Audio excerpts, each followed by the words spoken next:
તેલંગાણામાં ભ્રષ્ટ અધિકારી પર એસીબીનો સકંજો છે। હૈદરાબાદમાં વોટર બોર્ડના મેનેજરના ત્યાં એસીબીનું સર્ચ।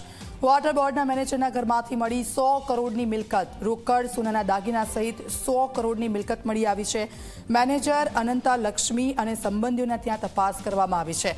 ઘરમાંથી મળ્યા નોટોના ઢગલા, સોનાના અને દાગીના ભંડાર મળી આવ્યા છે।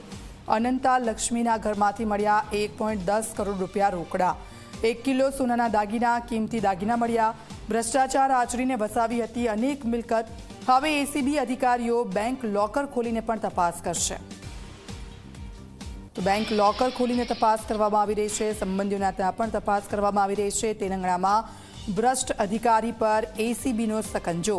વોટર બોર્ડના મેનેજરના ત્યાં એસીબીનું સર્ચ ઓપરેશન છે અને આ સર્ચ ઓપરેશન દરમિયાન જે વસ્તુઓ મળી આવી છે એ જોઈને આપ પણ દંગ રહી જશો।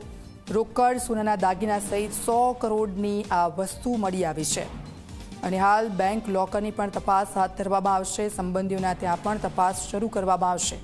વોટર બોર્ડના મેનેજરના ત્યાં એસીબીનું સર્ચ ઓપરેશન અને આ સર્ચ ઓપરેશન આપ જુઓ ક્યાં સુધી ચાલશે એ ખબર નથી, પરંતુ હાલ તો આ સર્ચ ઓપરેશન દરમિયાન જે રીતની વસ્તુઓ મળી આવી છે, સોના, ચાંદીના દાગીના થઈને 100 કરોડથી વધુની આ વસ્તુઓ હાલ તો જપ્ત કરવામાં આવી છે।